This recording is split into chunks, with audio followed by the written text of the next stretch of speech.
I'm looking at page 1 of the membership revenues. When you, for example, get $42 in for adult premium membership, do you take part of that $42 in these statements and allocate it to the magazine? All right, then a little further down, all of that magazine revenue is, what should I call it, outside stuff. So it has nothing to do with membership revenue.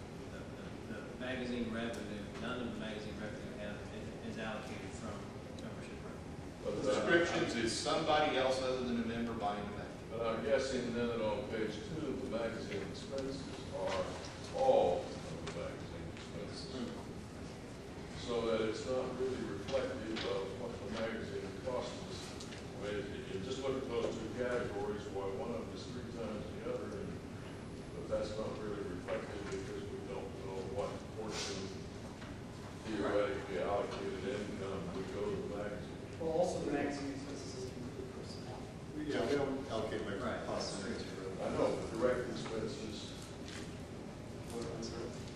I mean, I live around Chuck Denver, and I've heard all kinds of talk, about God, maybe one of the cities is too big for a magazine. Well, I don't know what that means, because the income's not here, but all the expenses are, so I don't really know what. Part of the membership designs too, the pricing on the membership structure, so when we launched the option to have magazine or not magazine, we set it up so that it's much more profitable for us if they choose the no magazine option.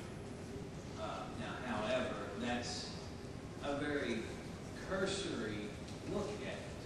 And I think we've addressed some of the problems by having the TLA newsletter, but one of the big concerns too, and one of the reasons we wanted to have the price difference not be quite so big was because if they're getting the magazine, that's one more option to tie them in and have them renewing. We think the renewal rates are quite a bit better if they're receiving just like more just like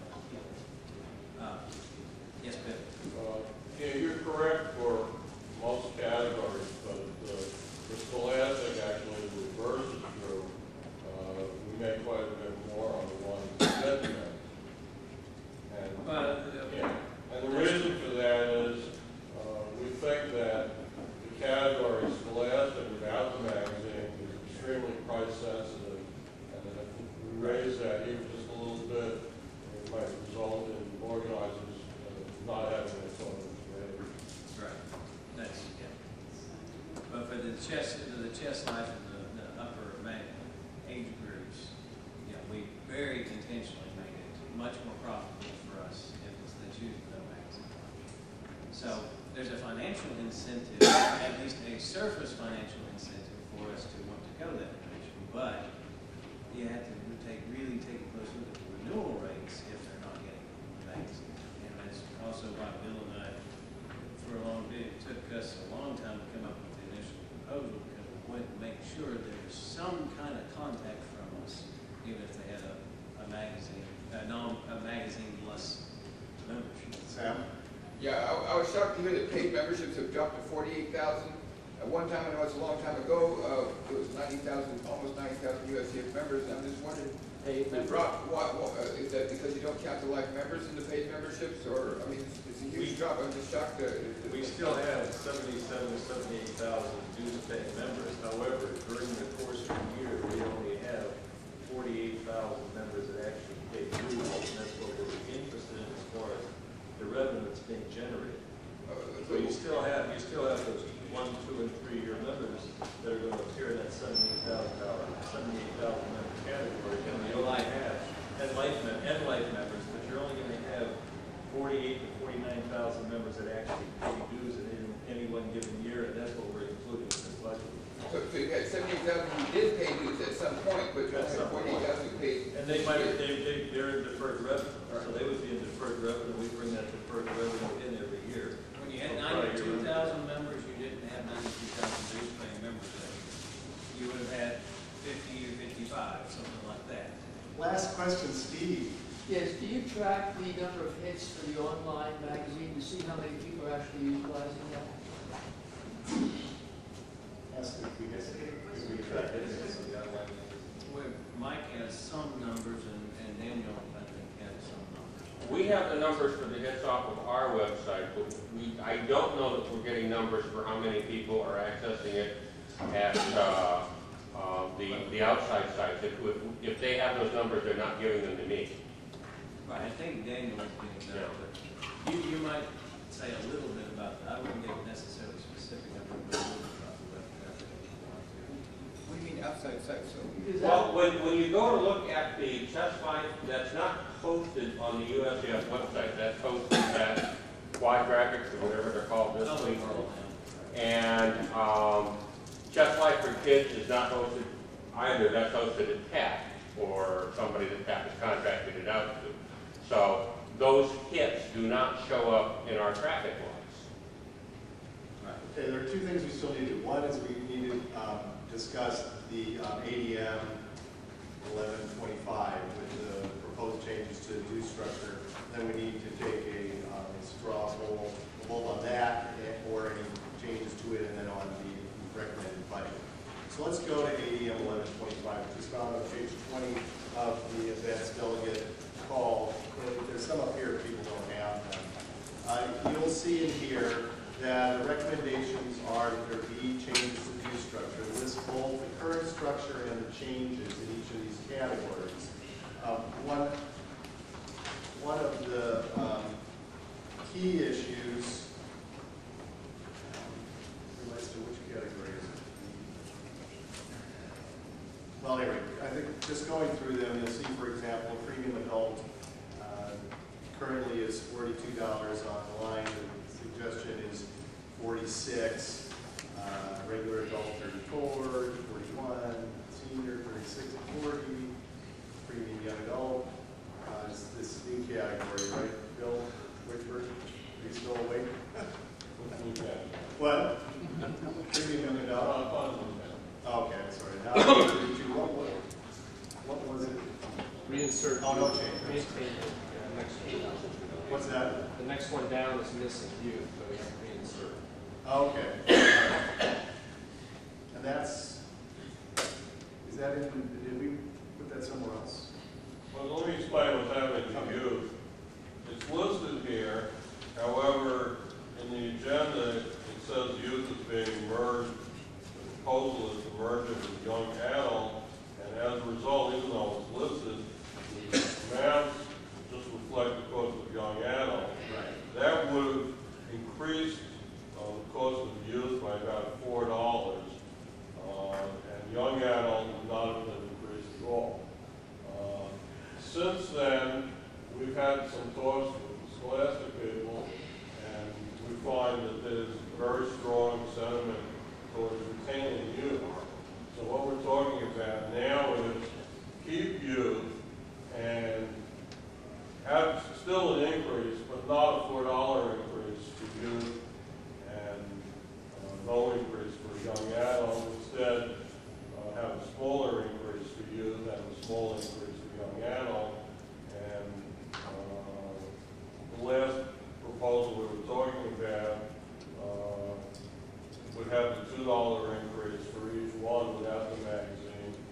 And originally it was also $2 with the magazine, but we got a complaint about what appeared to be the extra cost of getting the magazine. The way it's presented here, it looks like for an adult to get the magazine costs $5 more, but for the Scholastic categories, it costs $7 or $8 more. And the question is, well, why are the adults getting a break? Why do they get the magazine only $5 more? Now, of course, the way I looked at it was the adults are getting $5 less for not having the magazine, while the kids are getting a break, getting a bigger discount. So, there are two different ways to look at it. But still, I think the Scholastic people had a point that some people are going to wonder why such a big difference. So, the latest proposal we're talking about has regular adult down $1, and it has premium young adult and premium youth. Well, first of all, it has young adult up $2, and I'm sorry, young adult up $2, and it has each one of them up $2 instead of youth up 4 and adult up 0. Then the premium part is $1 less for each one, so that now you don't have the big discrepancy of a $5 difference in adult and 7 and 8 and the other thing. Instead, you have 6, and then one of them is 7, and another one is 6, and the other one is 7. So they're all similar numbers. And then, are these the same, Mike, as what we as we talked about at breakfast? So this is what they would look like. In the premium adult, there is still the same, 46, 84, 122. On the regular, it would go down to 40, 72, and 104. That's correct. Okay. The multi-year rate is the paragraph on the top of the second column. So it's kind Right. of blending those information. Young adult premium, it would be 33, 61, 88. Yeah, Young adult regular would be 26, 47, and 67. yeah. Youth premium would be 33, 59, 85, or did that go up? No, youth, all right, youth, first of all, youth can buy young adult if they want 12 issues. I don't think you have to list that separately. Okay. We have quite a number of members that do. Okay, 33, 69, If youth want only 6 issues, the numbers I have here are 28, 51, and 70.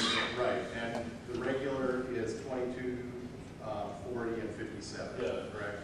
Okay, then the rest are as listed, correct? Yes. The rest are as listed. The only thing is when we get down to ATPs, the board felt, we're looking for some categories to raise. We don't want to raise anybody enormously, but, we're looking for places where, it's not going to be shocking that there's an increase. And so, well, if you got a category paying 0, it seems like, well, that's kind of out of line. It's time for them to pay something. But we suggested that it just basically be the same as Scholastic. And the idea was that wouldn't really be a jump from 0 to 16 because we would have the new 3-month membership. And the 3-month membership would include 2 issues of Just Like the Kids. And it would cost only $8 and would replace the current junior tournament membership, $7, which only entitles you to 1 tournament and no magazines. So we felt that the $8 membership was a much better deal. And so that was kind of an offset, balancing the elimination of the JTP. Now, despite that, we heard from some people that really got used to using the JTP program that, hey, we don't want to stop using this. This is really great, and we really feel strongly about it. So, the last proposal that I'm aware of, and I don't know what the Scholastic people's response has been to this, was we retain JTPs, but if you use JTPs, the rating fees don't. Well, I didn't hear any responses, so. Well, let me ask this. Let's separate out the JTP issue. Of the other changes that, we made these adjustments, Mike, Beatrice, Neil, Steve, is that something that's the Scholastic Council is covering? Yes. Okay. All right, Mike, if you want to say something. There's one other technical change. There is a typo on the very last line of this ADM. Please make the change. Top of the second column, very last line, regular Scholastic, 2-year, $40, 3-year, $42. Great deal for 3-year. The 2-year is supposed to be 30, not 40. Right. I mean, in essence, you wouldn't sell any 2-years. So, discussion about the dues, proposed dues change. Okay, Bill. Yeah, well, I would certainly argue that we're trying to make small increases in various places, and I don't understand why the category that pays 0 is immune. And I think doubling the rating fee would be a small increase. And for instance, let's say you have a 5-round tournament, the rating fee is 62.5 cents per player. If the fee was doubled, it would be $1.25. That's an increase of 62.5 cents What per I player. want to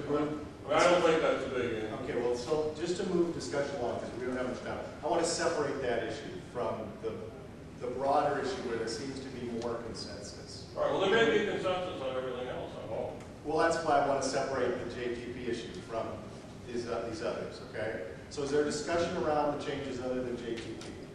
Yes, right. I mean, if the goal here is to have a small increase in all the categories, I don't see that being implemented in the adult category, because in the adult category, the premium adult is being increased by $4, and the regular adult is being increased by $7.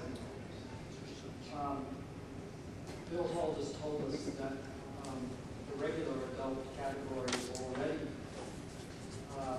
subsidizing, in fact, the magazine. And what we're essentially doing is increasing the subsidy by the regular adults. The discrepancy between the amount being paid as a premium by the premium adult category in order to get the magazine is currently $7. After the change, the premium being paid to get the magazine is only $3. $6 cents. So I don't understand why, if the goal is simply to, it's not true that the goal is simply to provide a small increase across the board. This change also rebalances the burden between regular and premium adults. Why? Yeah, it isn't that simple, and one of the things that I think you might be overlooking is currently there is no affiliate commission for adult or senior. There is an affiliate commission of $3 for other categories. So when the premium adult is proposed as a $4 increase, there's also a $3 affiliate commission, which there wasn't before. So on average, the increase, it's still an increase, but on average, the increase is not as large. And the same for regular. But you're still having the rebalancing effect because you're increasing the regular adult cost. Well, all right, that's a separate issue. Well, that's the main issue. Let me address both of them. But the first thing I want to point out is for adult and senior, the increase is not as big as it looks because there'll be a commission, and there was not a commission before. And well, that makes it even more objectionable because with the regular adult, in effect, you're only increasing it by $1. Whereas with the premium adult, you're only increasing it by $1. Whereas with the regular adult, you're essentially increasing it by $4. well, So it's 400%. let me get to that. I just wanted to address both of the things you said separately. And I'm not saying that everybody takes a commission. Actually, for adult and senior, I believe it's probably only about a third that take the commission. But even so, a third of $3 is on the average $1. So don't forget that $1. Now, the question, why is there a larger increase suggested for regular adults? The history of the various membership categories over the past 10 or 15 years there's been a lot of dues changes, up, down, and we've observed what happened. And one of the things that's happened is adult with the magazine has been very price sensitive, and small changes have been followed by a small change up has been followed by a significant decrease in the membership. A small change down, which we also have done, was followed by an increase in membership. For regular adult, we didn't see that at all. What happened was, when we started regular adult, the fee was $29, and the idea was, we're going to bring in loads of people in this campaign. Didn't happen at all.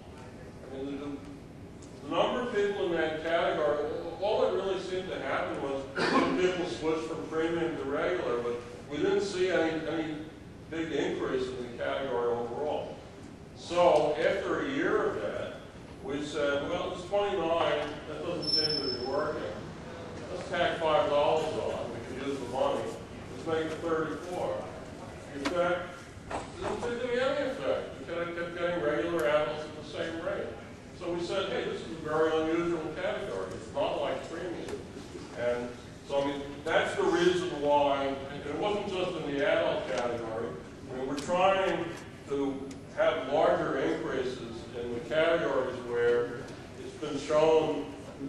they don't seem to be that price sensitive. Now, I should add, for all the junior categories,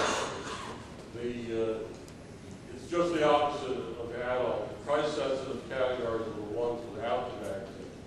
And that sort of makes sense, because for the adults, the magazine is by far the most popular category. That's also the most price sensitive category. For all the junior categories, without the magazine is by far the most popular, and those seem to be the most price sensitive. Yes? Yes, I just had a couple of questions. This 3-month membership, do you anticipate them getting voting rights if they get it at the appropriate time? They would have had, what are we going to vote? I mean, if they buy it in late April, they're members still. But they have to register by March 31st. Okay, well, So then by means, I would say if they buy a 3 month and they register, and then before it expires, they renew it for another 3 months, then sure, they can vote. okay, just asking. If they want to keep paying every 3 months, fine, we'll make more money. I don't want to get hung up on that too long because we're right out of time. Are there other questions about the specifics of the dues in case other than the JTP category? If not, I'd like to take a straw poll on yes or no.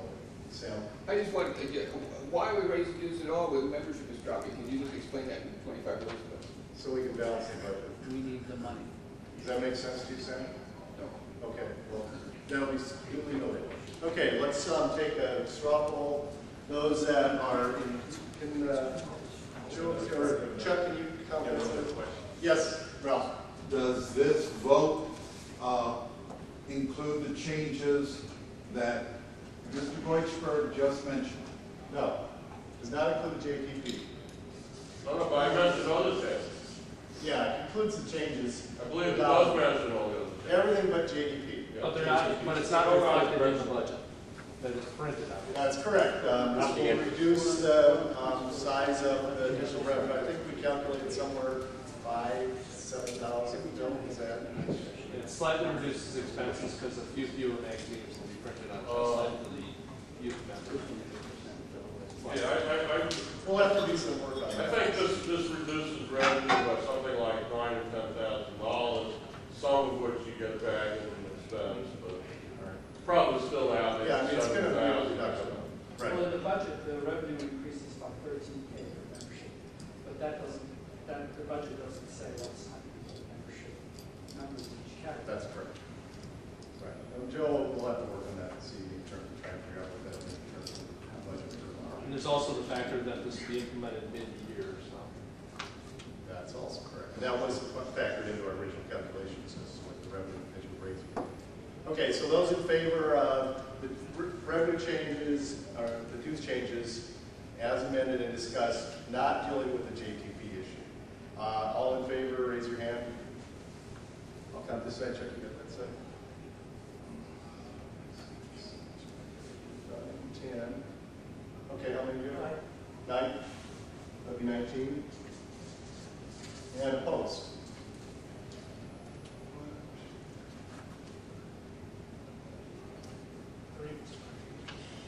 And abstaining. 3, 4. So yes are 19, no's are 8, and abstaining are 4. JDP, do we even want to take a straw poll on this, on your change? Or we haven't really discussed it. Yeah, we need to, I mean, the problem is it's 3 o'clock. So let's keep it.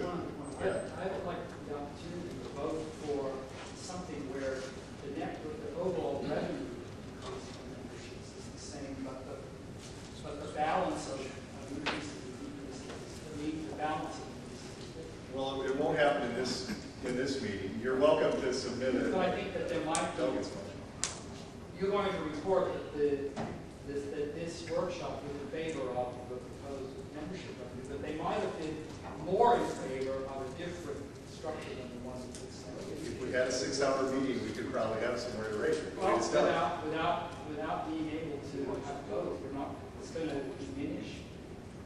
I can live with that. Well, of course, you want this. Exactly. And I'm in chat. The workshop might want You want a straw poll on what? I think he's asking, would you support something with, you know, would you prefer different distribution? Well, Can I make a comment before yes. we go? Just to clarify the issue, many scholastic organizers, and I think we need to make the distinction there between just organizers, I do both, but and scholastic organizers, what they do nowadays, they organize non-graded event and graded event. And then they basically transition the students, the children, into the graded sections as they get better. So what the Junior Tournament Player Program does, it allows players who are unrated or who don't have a USCF membership to play in graded sections. So the USCF gets rating fees from those players, although they are not members of the US Chess Federation. Eventually, they may play in one or two tournaments in that, you know, usually it's the case. And Garrett Scott was talking about the case of Illinois. In New York, we don't do it non-USCF or USCF. Is that true, Sunil? That's what we all do nowadays. We don't use that program. But we recognize the value of it because in many states, especially in the Midwest, what they do is they have those sections. They have like players who are not USCF members playing with everybody, and then after one or two tournaments, they become members. It's the way how they do. We don't do it. But there is value in keeping the program as it is. Okay. Okay. I'll just briefly, very briefly expand on what Brian said. I voted against the AD. Specifically, the reason is what we're doing with regular adult memberships. 2 years ago, we introduced regular adult memberships at $29. Last year, we boosted it to $34. This ADF raised it to $41, unless you happen to find an affiliate that's willing to refund or not collect $40. Okay, so So it's going to be 37. the position that you're espousing, I think that Brian espoused, is raise the same amount of additional revenue on a pro rata basis across the membership Not categories. necessarily pro rata, but maybe a little more Well, I mean, pro rata basis done. I mean, there's no other way really to express it, other than maybe, you know, look something different. But, okay, let's do that, let's finish JTP, we'll have that straw poll, and then we'll have it on the budget. Is that acceptable? Savan, you have your hand up? Do we have numbers on how many tournaments have been JTP rated, the number of players that have been JTP rated? Because that's an important aspect. If we get rid of JTP, we may end up getting those players may end up going away. Mike, do you remember the report that you ran a couple months ago? I ran one 3 or 4 weeks ago, and it's posted in Vinpo, but I don't have a copy of it with me yet. So we have done a report of that? Yeah, it's part of the promotion, the report on promotional memberships. Okay, so we should find out what that is. I sent it to the entire board, hopefully somebody read it. Savan, I'll forward it to you. I believe there was something like 1,500 JTP players. How many tournaments, I don't know. Yeah, and that doesn't tell you how many rounds, No. just the number of players. But just to answer what somebody else said, I mean, there's not a proposal to get rid of JTPs anymore. Really, the only issue is, should they pay a higher rate? Right. JTP plus 2 times the rating. Well, I mean, that's the only issue. Anytime you charge anyone more money, you penalize That doesn't someone. impact you as an organizer, but the small organizers, the scholastic organizers, they will have to pay more money for that. Well, Or they just won't USCF rate their tournament. Exactly. Which is what's happening right now. We're losing a lot of tournaments because people don't see the value in rating it as compared to the cost. Okay, in the back. Yes, we've got a little quirk here in the definitions that we have. Doubling the fee for JTP tournaments? Yes. Does that include all the sections of the tournaments? no, Just only the for sections that use JTP. Okay. Does it include rated games between, we aren't going to separate out the games between rated membership players and No, JTP? it'll be every game played in the K through 3 That's section. how I understood They it. use I the just wanted to JTP. clarify. Thank you. Yes. No, that's totally unacceptable. No. Okay, you'll have your chance. Yes. Yeah, I don't see an implementation date for the for these JTP changes. Many people have already had flyers for the fall on this. And the other point I had was I run some JTP tournaments where like 90% of them are already members. So I don't really like the doubling of the fee. The other I'm trying to get new ones in, so maybe 10% will be JTP, but like 90% are already members. Well, I think we have a. Didn't it say January 1st? Is that what were we looking at? It says January 1st, 2012. I'd like to, can we? Can I say, I mean, if the consensus is that doubling of the fees is excessive, then what about some smaller increase? I mean, I just don't see why the category that pays zero should have no increase at all. Okay, double it. Pardon me? I mean, increase of 50% if you want to. Sunil? No, I mean, I think the real objection is that in mid-sections, where it might be 75-25, because we tried to transition with this, that it seems unfair to have to double the entire section. So if there were an increase in rate fees for games involving JTP players. That's not easy to figure out. I understand that, yeah. I understand that too, but that would be more acceptable. Wait a minute. Yes. The multiplier could be the fraction of players in the tournament that are JTP, in that section that are JTP. That wouldn't be hard to figure out. I think you're talking, Mike's talking about. What's wrong with I leaving, don't. where would that what's wrong with leaving the JTP program exactly like it is now with the same rules, and just increase the price of the JTP by $1? The price currently is zero. No, JTP. JTP currently is zero. That's all, that's the only thing. It's zero, right? That's tournament or tournament. The tournament. That's a different category. So are we still talking about eliminating tournament memberships? All right, so here's some quick numbers on the JTP program. In 2008, we had 1,280 of them play in events, 138 joined. 138 what? 138 joined, a little over 10%. Being joined since then. Yeah, in the like 3 months after the tournament, 138 of them became members. 1554 played in 2009, 171 became members. What was the number? 1554 JTP players, 171 became members. So there's a 10% conversion rate. About 12%. Yeah. Well, then in 2010 we had 1439 and 128 converted. But then in 2011 we had 1664 and 218 converted. It's not about growth. For the small organizers, very Does it say how many events this were, that those 1,280 people, or any of those Number of years? sections that usually were allowed JTP in 2008, 213, 2009, 178, 2010, 224, 2011, 225.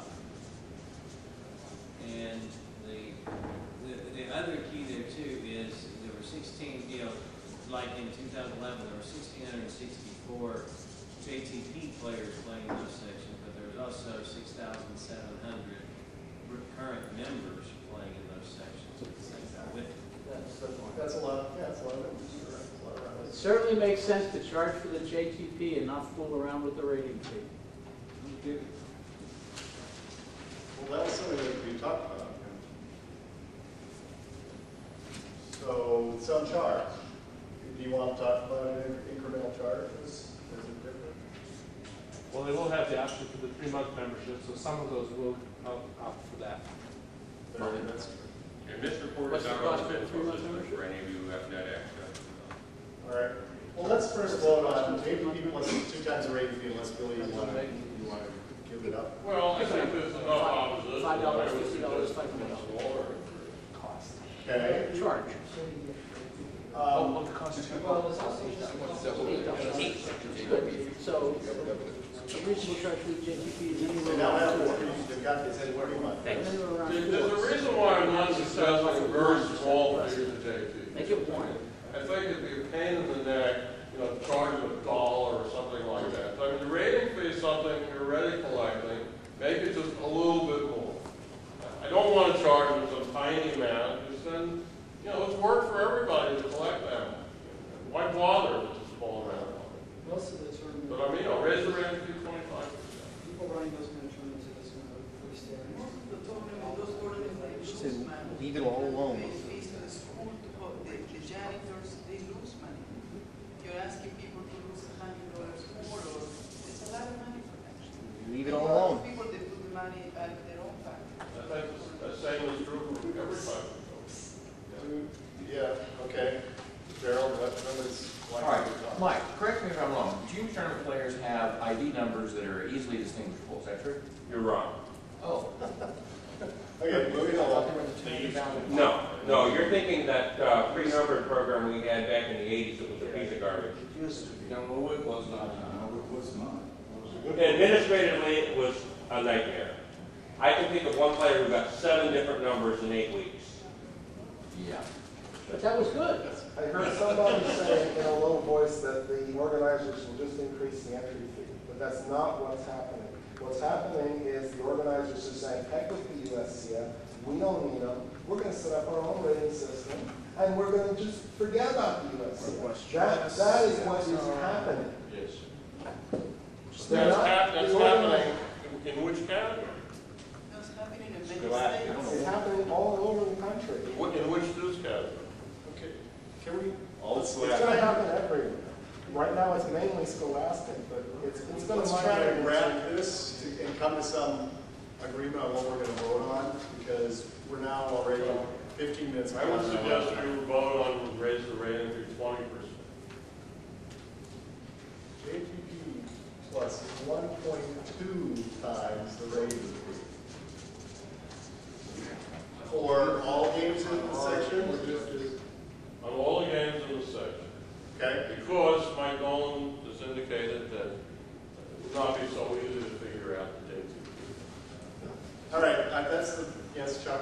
Raise the rating fee by $1 per JTP. Ratings are a profit center. So any volume that go to rating fees, you make profit under the normal charges. So if our goal is to increase volume and then to increase retention, I would think we keep it the same. All right, well, let's try and wrap this.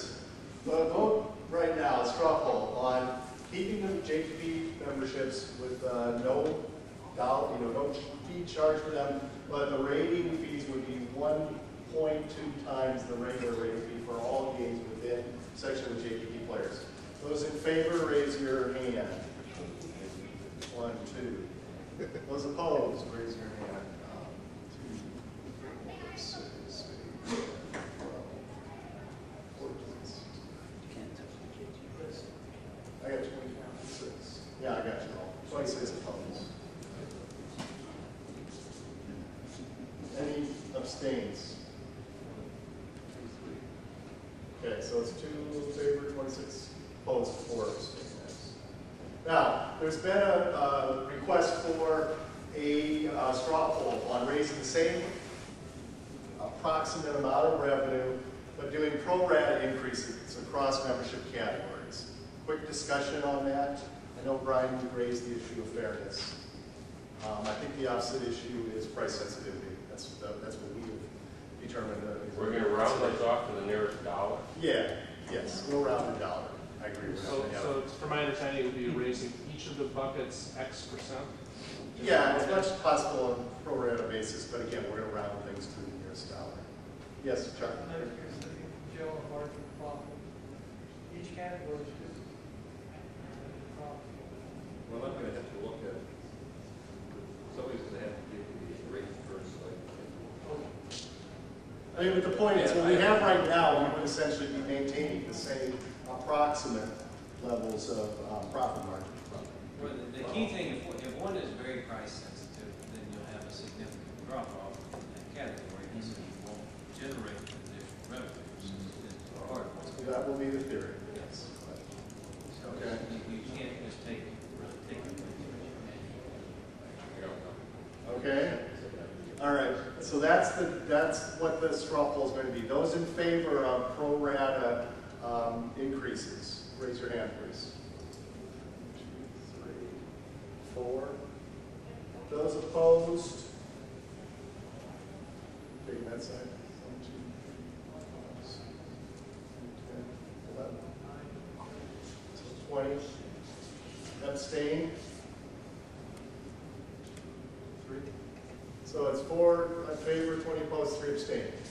Thank you. Now I'd like to take the straw poll on the budget as amended with the changes in membership rates, no change in JTP. All those in favor of the budget as a proposed, raise your right hand, please.